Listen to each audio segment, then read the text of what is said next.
Hey, what's up guys, it's Oakley, and we're playing a big battle in Rome 2. I'm going to be the Galatians. I have some steppe tribes positioned over to my left, a lot of Sarmatians, tons of units in formation, a lot of the steppe lancers here. Actually, majority of his force is actually steppe lancers, which I was surprised to see.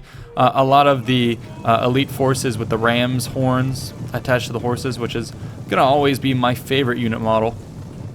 And then he has a little bit of a wing on this flank that has obviously the steppe cav. He hasn't brought that many of the light ones. Looks like he's mostly brought mid-tier or armored versions, which is usually okay if you think you're going to be trading with bowfire, but for the most part you generally want to just rely on your speed and mobility to outmaneuver enemy bows and rely instead of on more volume. So just go for volumetric advantages in terms of light cavalry.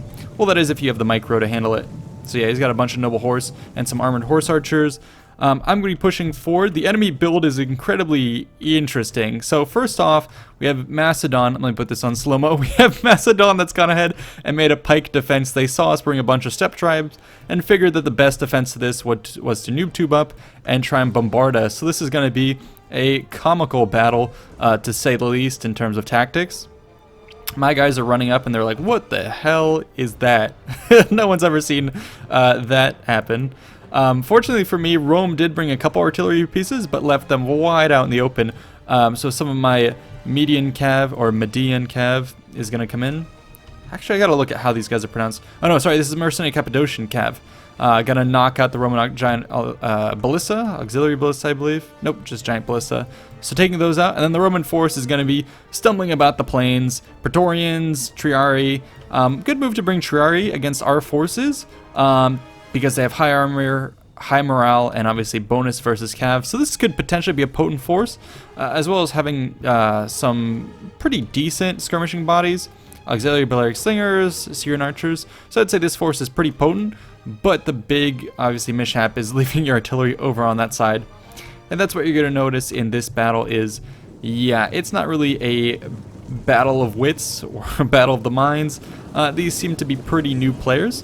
And I do want to apologize for bringing a lot of these kind of new player battles, but it's kind of all I can get when I go onto the matchmaking ladder boards for Rome 2. And a lot of the older games tend to have kind of new players who picked up the game in a sale. It's hard to find a lot of skill. Most of the active player base is going to be in Warhammer, unfortunately, where you can get a lot of good stuff. Although some of the harder core games like Napoleon or Shogun 2, you can actually still get some good games. But for Rome, it's a little bit harder, short of me trying to organize games, which I may end up having to do to try and find some good quality stuff. So what have I brought? Well, I did bring a bunch. Basically my core infantry force is going to be Galatian legionnaires. This is when you see enemy troops who wanted to mimic, or enemy warlords who wanted to mimic the success of Roman legions and try to make their own legionnaires. Tried to have similar equipment, training, and all that, and discipline. In this case, it looks like the troops don't really have the armor and garb of a Roman force, but perhaps these Galatian legionnaires instead were tried to be drilled in the Roman discipline, fighting in close support with small blocks individually, commanded by the equivalent of a centurion. Although admittedly I don't know much about the knockoff legions. I'll have to do more research about this, but it's an interesting topic that I'd love to explore in the future. Hopefully you guys can tell me a bit more in the comments, but I do know that historically, different warlords did try and recreate the Roman legions over time, and none of them were really that successful. Anyways, how am I attacking this new box? Well, I'm moving up with basically my archers to be point blank against the Macedonians, and we're going to fire straight into this noob square. And this is a funny perspective to see this huge defensive gun emplacement. I mean, this is something you'd have paratroopers come and try and take out. This is the equivalent of like Normandy, with all the artillery batteries and the defensive positions that the Germans had set up to look at the Normandy beaches. Yeah, this is what you have here. So this is a huge gun emplacement, and now I have to send in my paratroopers and elite forces to take it out. So order of operations here is start to form a breach. So instead of using C4 or demolition, we're going to use arrows. And lots of volleys of arrows that are going to be stripping away the weak side of these guys. I'm going to move point blank, use focus fire. And actually, let's watch these as they tear apart the sides. One of those guys is sensible to turn around, but the rest are just going to be dropping. And some of the boulders are going to be coming back down. The artillery is trying to fire at me, but to no avail. I do threaten a cavalry charge. At the last minute, call it off because these guys didn't break just in time. I was hoping they would. And looks like my enemy is going to get a bit antsy and he's going to pull back even closer, double down on his strategy here. Meanwhile, the steppe tribes are kind of starting to whittle away the Romans. They're getting somewhat caught out. It looks like a couple of the cavalry were caught by this massive Roman blob that seems to be just roving in droves, leaving a lot of its units here out in the open, easy for me to attack. So my Scythian ally, not necessarily that skilled. He seems to be moving in big, massive blobs as well. He could easily outmaneuver this Roman force and strip out its skirmishers. But that's why I dedicated all of my legions on this front to try and support. And I'm going to try to target the Praetorian Guard. They got a bit too far out, and all my precursors are going to be used to try and take these forces out, because I know these guys are going to be the thorn in my side. Watch a little bit more of these legions as they pull forward. Also, another cool thing is just recently I passed 150,000 subscribers, which is a huge benchmark. Never thought when I started YouTube I'd get to that point, so that is pretty exciting.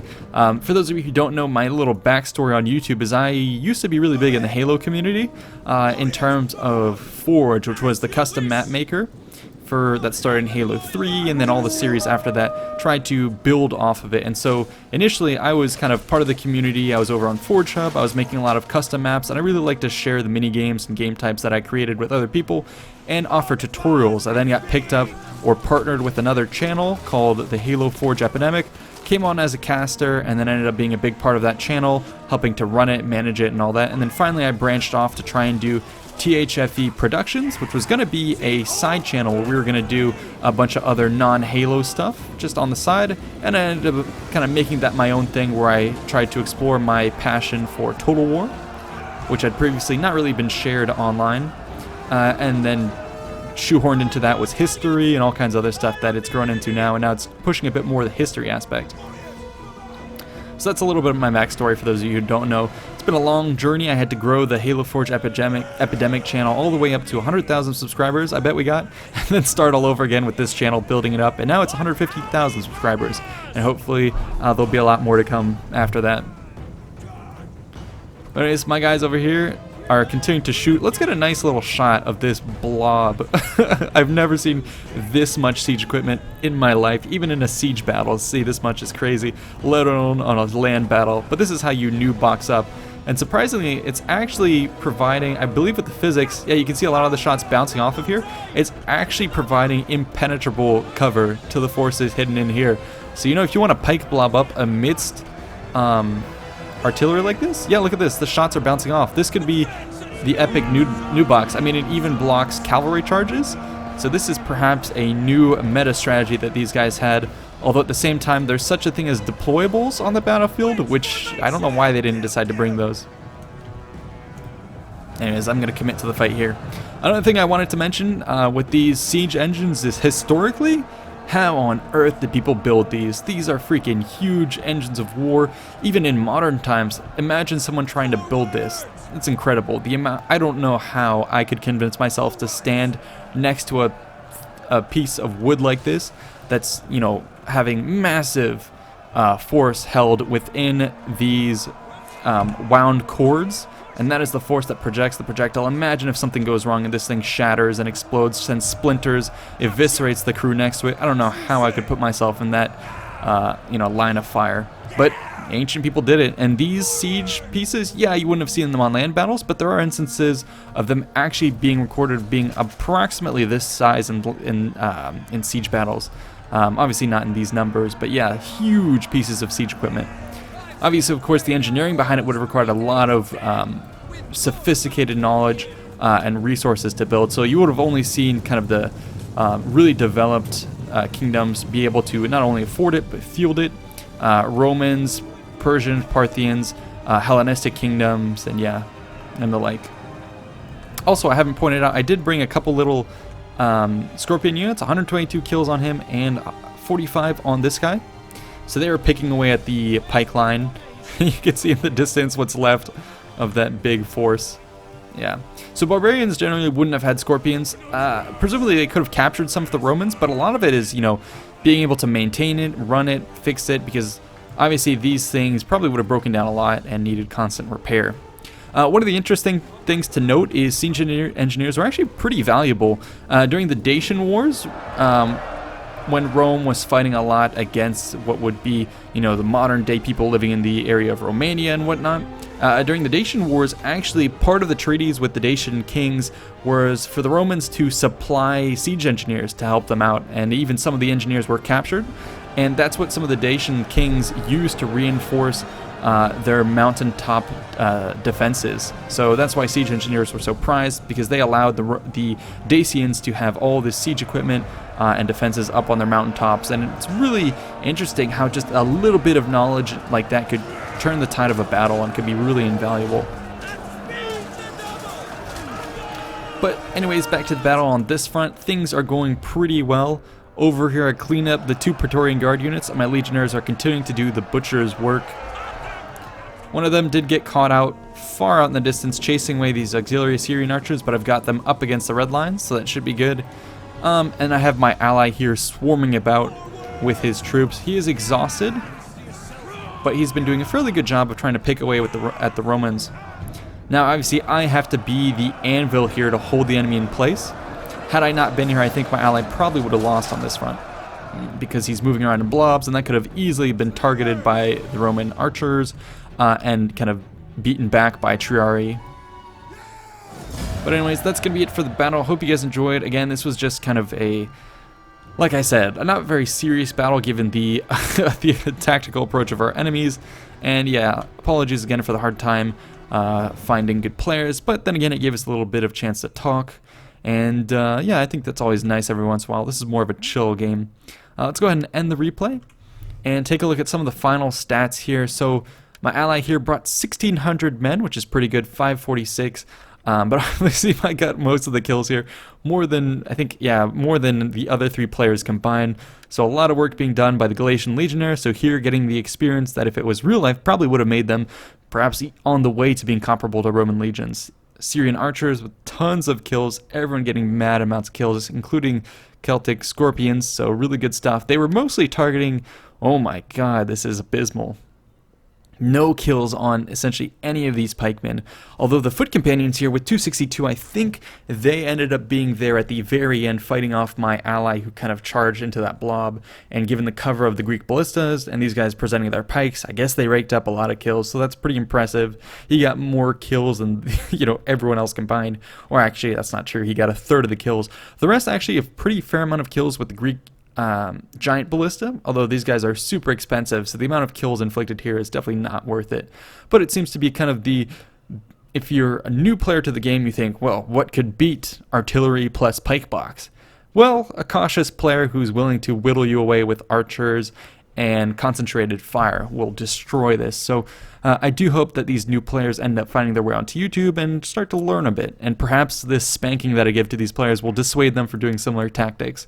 The Roman player had a decent army composition, but you could see the way he was wielding his force. He was just tossing it around with mass movement orders, and that could easily be exploited by the Roxolani and Sarmatians and other steppe tribes. But again, when you pit unskilled player against unskilled player, I think had I not been here, I think Rome would have come out on top just because of his build. A lot of elite units that would have had a hard time being killed by these forces had the Roxolani not been properly micromanaged, which it didn't seem like they really were. I mean, you can see most of the Sarmatian horses here being devastated.